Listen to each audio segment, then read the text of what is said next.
आगामी खोपोली नगरपालिका निवडणुकीच्या पार्श्वभूमीवर भारतीय जनता पक्षाने जोरदार तयारी सुरू केली आहे। रायगड जिल्ह्याचे निवडणूक प्रभारी आणि आमदार प्रशांत ठाकूर यांनी रविवारी खोपोली येथील भाजप कार्यालयात भेट देऊन प्रमुख कार्यकर्त्यांशी संवाद साधला। आगामी निवडणुकीत पक्षाचे जास्तीत जास्त नगरसेवक निवडून आणण्यासाठी आत्तापासूनच कामाला लागण्याचे निर्देश त्यांनी यावेळी कार्यकर्त्यांना दिले।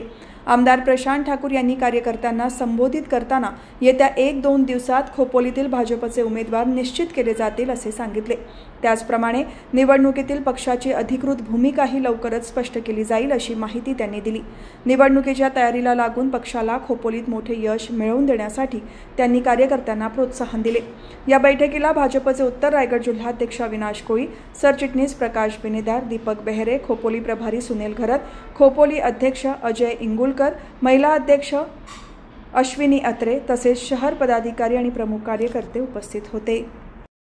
खोपोलीमध्ये भारतीय जनता पार्टीच्या माध्यमातून येणाऱ्या निवडणुकीमध्ये सर्व खोपोलीकरांच्या आशा आकांक्षा पूर्ण करण्याच्या दृष्टिकोनातून खोपोलीवासियांना चांगल्या पद्धतीचं प्रशासन पुढच्या 5 वर्षांत देण्याच्या दृष्टिकोनातून भारतीय जनता पार्टीनं ही निवडणूक लढवण्याचं ठरवलेलं आहे। या अनुषंगानं खोपोलीमध्ये भारतीय जनता पार्टीतर्फे जे उमेदवार निवडणूक लढवायला इच्छुक आहेत त्या सगळ्यांच्या याच्यापूर्वी मुलाखती झालेल्या आहेत। आज अशा या उमेदवारांना आणि त्याचबरोबर भारतीय जनता पार्टीचे सगळे प्रमुख पदाधिकारी कार्यकर्ते यांना भेटण्यासाठी म्हणून आज मी या ठिकाणी आलो आहे। या सगळ्यांची भेट झाली।